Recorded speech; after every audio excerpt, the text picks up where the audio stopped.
Gold Trails and Ghost Towns. Share the adventures of our early pioneers as we explore the development of the Pacific Northwest and beyond. With your host, Mike Roberts, and historian Bill Barley.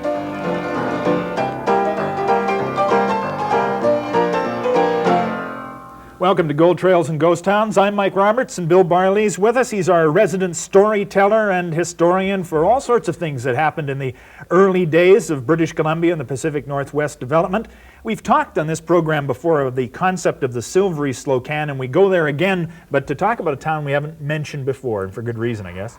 Well, not really for good reason. It's it's a town we've held back, Mike, essentially. It was called the Lucerne of Canada by Robert Thornton Lowry, whom I consider the best newspaper editor in the Old West. Lucerne because it was like Switzerland? Because it was like Switzerland. Mountain peaks going up to 9,000 or 10,000 feet, a pristine inland lake, everything going for it. And so we really haven't talked about it, and we follow the history of this town for about 100 years, Mike. And what's the name of this town? And this town is a town they first called El Dorado. We know it by the name New Denver.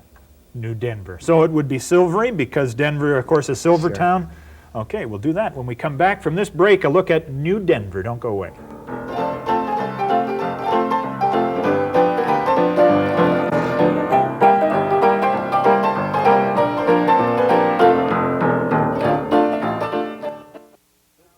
Welcome back to Gold Trails and Ghost Towns, only today we should call it Silver Fields, I suppose, because we're talking about the silver country that was discovered in and around the silvery Slocan.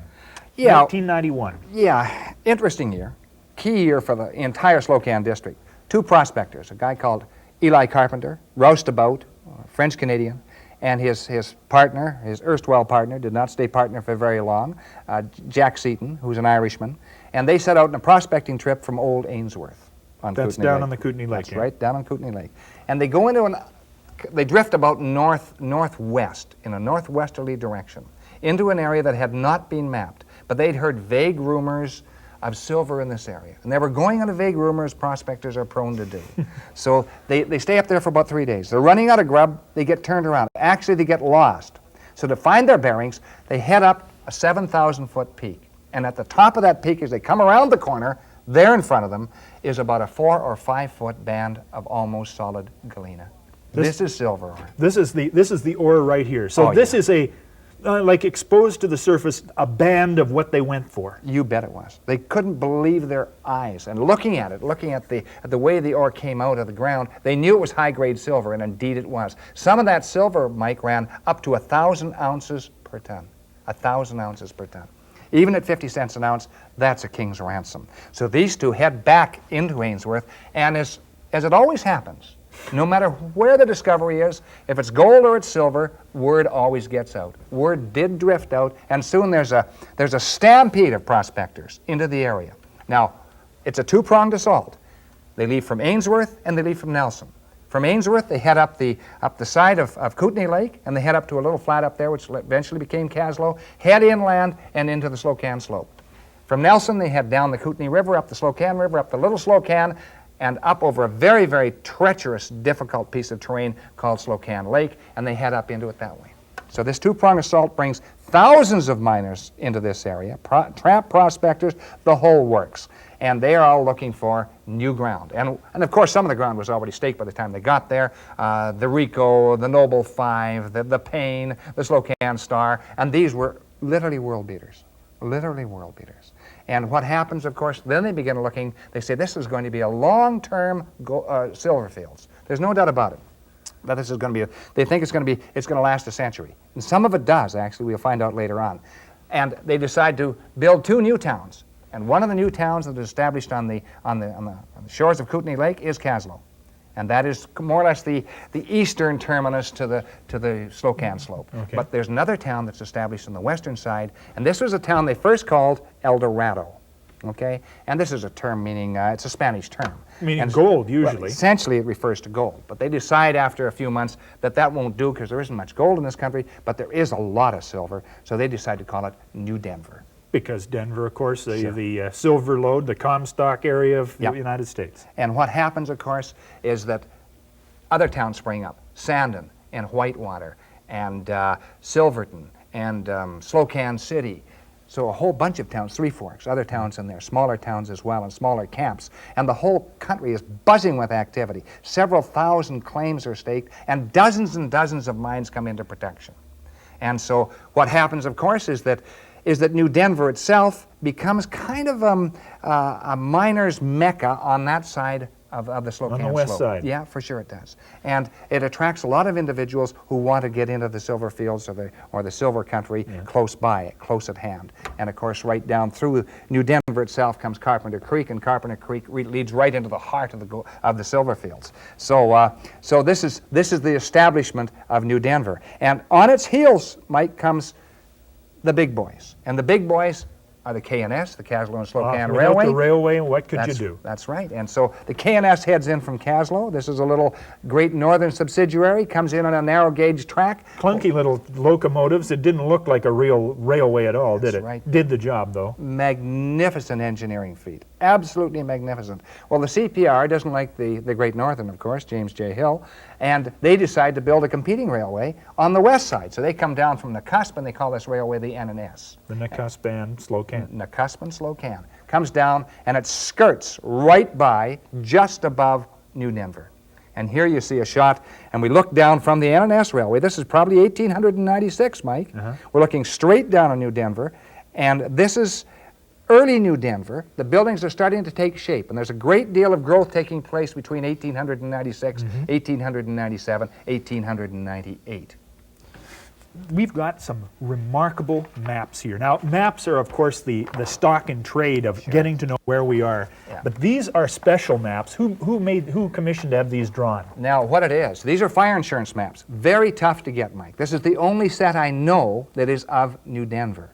And this is 1897, and it gives you an idea of a town starting to take shape. Yeah. And there were two major avenues in New Denver. One is 6th Avenue, right down there. Yeah. And you can see it. And the other one is El Dorado Avenue. And Right notice, down along not the lake. street and not street and avenue, it's avenue and avenue, which is rather interesting. Because avenues usually go east and west, but this had avenues east and west, north and North south. and south, any way you wanted, you still had an avenue in New Denver, okay? And Is there a reason for that? I don't know. I can't explain that, Mike. Interesting anomaly, okay. And this is part of the town. This shows part of the town. It shows the famous New Denver Club where all the mining magnates got together and wheeled and dealed over various properties in the immediate area and, of course, on the Slocan Slope itself. Sure. And then you went down along El Dorado Avenue, and this is, of course, the Grand Central Hotel. And here's a plate, Mike, from the Grand Central. Look at that. And this, I mean, modern California colors. I mean, if you went into any restaurant and look at the fine script on that. Oh, yeah. And was the Grand Central Hotel really grand? Well, the Grand Central Hotel is what we would call a second-rate hotel. There's not much doubt about that. It was not the first-class hotel. There were some first-class hotels in New Denver. There were 9 hotels in New Denver, some of them on this map. Some of them came later than 1897. There are 4 or 5 on this particular map. Another one here, Mike, The St. James. is the St. James. Now And the St. James, and here's a photograph of the St. James with 19 people out in front, plus 2 dogs. One looking between two little bits of the porch upstairs. You can see his head just out there, and the other one down below. 2 of the people are on horseback, and the St. James was really a first-class hotel. It was one of the better hotels in New Denver. Well, it was a step back from the waterfront, I guess, eh? I mean, the riffraff would stay down on the waterfront. Well, not really, Mike, because when you look at the waterfront, you get the classic hotel of the Old West. And this is the famous New Market. Now we'll take a look inside the New Market, and here it is, 1914. This is a little later on, but it That's shows right. the opulence of the interior. That's right. It shows the opulence of the interior, and a man registering at the desk. And we know it's 1914 by the calendar on the back. So this is 20 years after the New Market has been built. It was built in 10 years after. Yeah. No, 20 years after, because it was built in about 1894. And then we see the outside of the New Market. This is a spectacular mark of a hotel. In my considered opinion, when I go all through the Pacific Slope, from all through British Columbia, right into the Yukon, I don't think there was any hotel that was as impressive as the New Market. I don't know. I wandered through it as a kid, and and I knew it well, and perhaps that's I have a certain attachment to it, but I wandered through a lot of the other hotels as well. Yeah. But here it was, and it was designed beautifully. It really was, and it graced that area for about 80 years, Mike. It was really For 80 years. For 80 years. Most of these things run into trouble with the income and disappear a lot earlier. Yeah, well, what happened is it was eventually burned in 1900. It did burn like... Yeah, it did, 1973, in a rather unusual fire, which I will not deliberate on for any great length of time. So this map also is, the fact that this is a fire insurance map, does it show the New Market? Where would the New Market have been? New Market's right down at the corner, Mike. Right down at the corner. And of course, this is logical, because this is where the sternwheelers landed. There's the sternwheeler dock that comes in there, and of course, many of the sternwheelers landed, and of course, the famous SS Slocan, which was a CPR sternwheeler, and so the CPR had the link, the NNS and the SS Slocan. This is, this is a treasure. Where did you find this particular set of maps? Well, actually, a map dealer held that for me, knowing that I was interested in the history of the West Kootenay, specifically in the boundary country, and anytime certain dealers have these maps, and they decide to hold them for me. So obviously, with all of these folks around and the opulent hotels and everything was going along just according to plan. Yeah. Silver ingots, how much would these be worth at that time? Well, those are 10 ounces each, Mike, so they would be worth about $5 each, that's all. Yeah. Now, eventually, today they're worth about just about $50 each in Canadian funds. But they were hauling stuff like this out of there hand over fist. Incredible. Absolutely incredible. A lot of great stories, some which haven't been told. And I think the story of Joseph Colbrook Harris deserves to be told. Do not confuse Joseph Colbrook Harris with John Morgan Harris. John Morgan Harris lived in Sandon. Joseph Colbrook Harris lived between Silverton and New Denver. Was there any conflict between them at that day? Did one Harris get the other's mail or anything? Separate character. Actually, occasionally they did, but that's another story. We're not alluding to that. Okay. What we're alluding to is Joseph Colbrook Harris was an aristocrat, really he was. Came to Victoria in the early years and decided he didn't like the social life there, decided to move to the interior. And he was a very, very intellectual sort of individual. Established a little ranch which he called the Bosun Ranch, which he thought at that time would eventually evolve into a great fruit-growing area. He was wrong, but he was a very highly well-read man as well.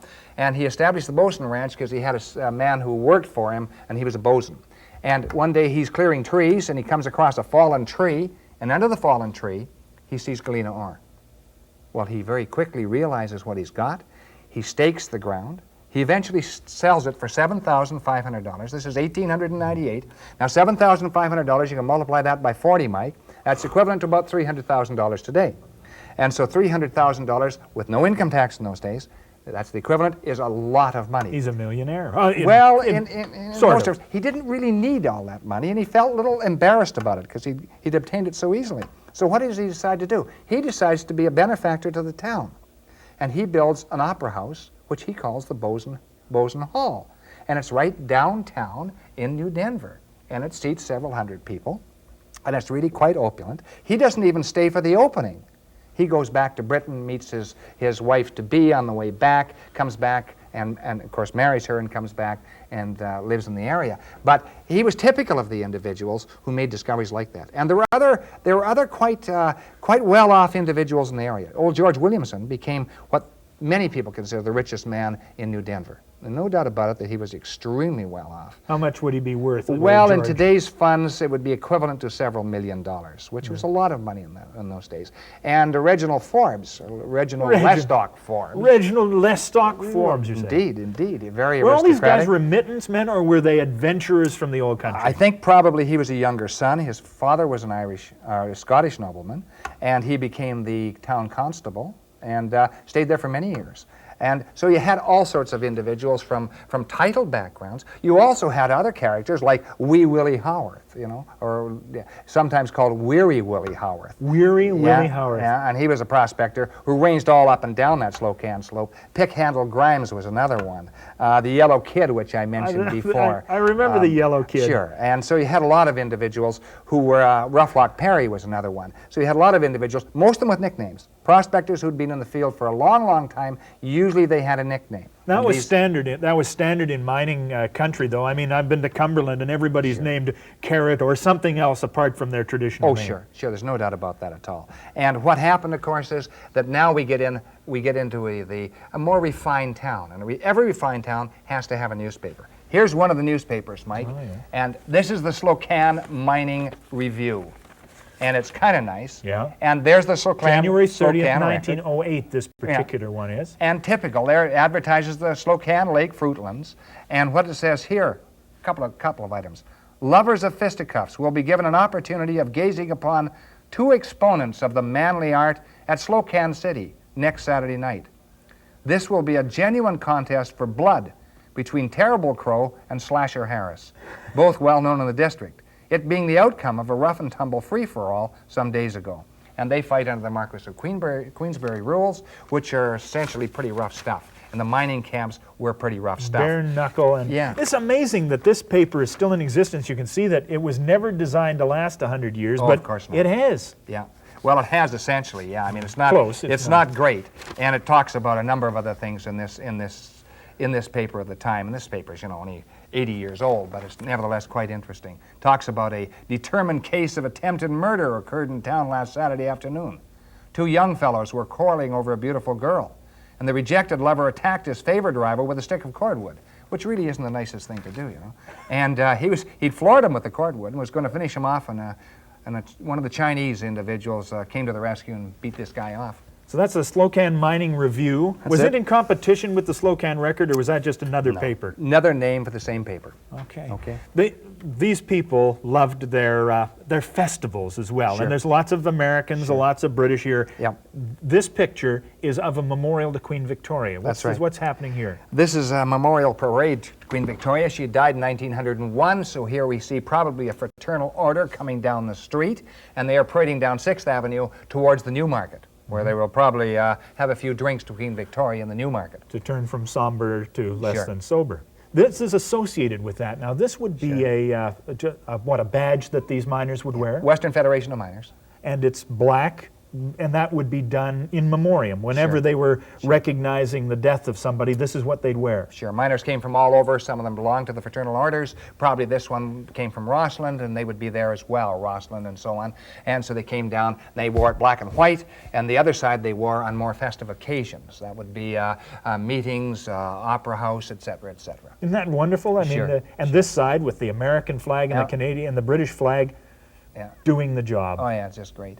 And it was typical of the entertainment of the day. Another one was, and this photograph here shows a hose reel race, and the two teams here. One is Caslow, KFD, Caslow Fire Department, in black, and the other one, of course, is New Denver. Probably Caslow had the better team, but there'd be lots of money placed on a race like that, Mike. Yeah. Okay. In addition to those kinds of things, all of these hotels going great guns, Yeah. all sorts of deals being made. Yeah. The place is hopping. When did it stop hopping? Well, it stopped hopping really between 1900, I think, and 1910. But in 1910, two things happened. The Great Fire of 1910 devastating fire, swept all through that country. And to give you an idea, and it swept square mile upon square mile, and some of the miners were killed. For instance, there's a classic story of a guy called John Batt. He's standing with 3 of his muckers in one of the mines. They see the fire coming, jumping from tree to tree. 3 of them head right back into the tunnel. He doesn't. He heads for Fish Lake, which is about half a mile away. And he makes it to Fish Lake, just barely.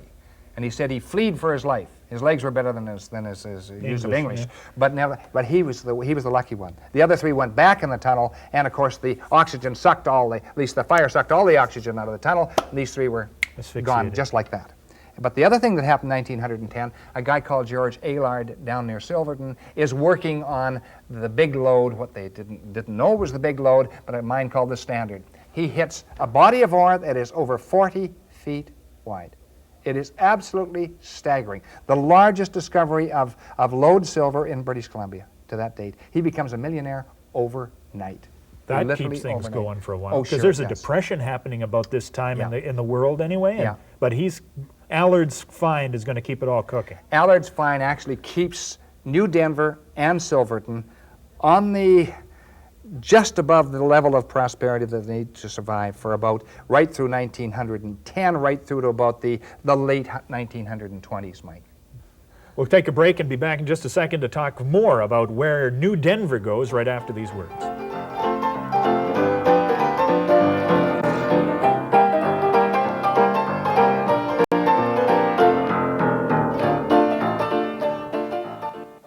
Welcome back to Gold Trails and Ghost Towns. We're in New Denver, and we've made it into the 20s. Mr. Allard has kept it from completely flagging after the big fire. Yep. Any other finds of note about the same time? Yeah, lucky Clarence Cunningham hit magnificent ore at the Queen Bass up near a place called the Alamo. And he took out over $1.25 in one kidney-shaped block of ore. It was just staggering. Lucky Clarence is a good name for him. Lucky Clarence Cunningham. Now, you refer to kidney-shaped ore. What are you talking about there? Kidney-shaped ore means this, Mike, that it comes down in veins like this, and suddenly it just bells out into a large kidney of ore. And it happens all through that Slocan country. I'm inclined to think that the Slocan, there will still be discoveries being made because of this peculiar geological feature. There will still be discoveries being made 20 years from now, 30 years from now, 40 years from now. Because the part that breaks to the surface is only a narrow neck, with the exception of Mr. Allard's finding, Sure. but then it's more ample below. Yeah, and some of the old mines, all of them had these kidney-shaped pockets of ore. So that I think, and they're tough to find sometimes, so I think it's the luck of the draw, Mike. So the 30s really did kill this area off. There were no particular great ore bodies found? It was going to become a ghost town like Phoenix. Everyone felt that was going to happen. World War II starts. By 1942, Mike, they get a revival. And what happens is the Japanese are sent in internment in the towns of the interior, such as Greenwood, such as Slocan City, Sandon, and also New Denver. So the Japanese come in, they add a new lease of life to the town, a lot of them go into logging, and the town survives extremely well. And I think it will be there, New Denver, in my estimation, because of all of its scenic surroundings, because of its potential as a tourism area. I think it'll be there hundreds of years from now. Of all the towns we talk about, it is still there. Sandon is gone. Yeah. Now Phoenix is gone, but New Denver is sitting there, and very similar to the way it was. If we took our fire insurance map back there, could we sort of wander it through? I would think you would find on that fire insurance map, and we only looked at half of that map, there were 100 buildings on that map, Mike, approximately 15 or 20 of those buildings are still standing. There are a number of buildings still on 6th Avenue, and one of the major ones there is the Bank of Montreal. And then there's the IOF building and several other large store buildings. Most of those on El Dorado Avenue are gone. A number of private houses in the area are still standing, and really a town of some style, even today.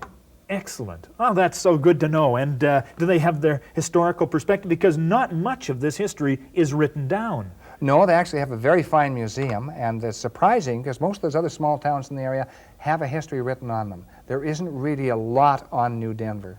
But there it was, 1891, originally El Dorado, called New Denver when it had to coincide with its silver heritage, and then its growth from there. And Mr. Allard and his 40-foot vein of silver Now heads into its 2nd century, Mike. What an excellent thing, of course. Happy centennial to the folks in New Denver. And thank you for being a part of our show today. We've looked at New Denver, and we sincerely hope you'll join us again next time for Gold Trails and Ghost Towns, when we'll take a look at more at the mining history of British Columbia. We'll see you then.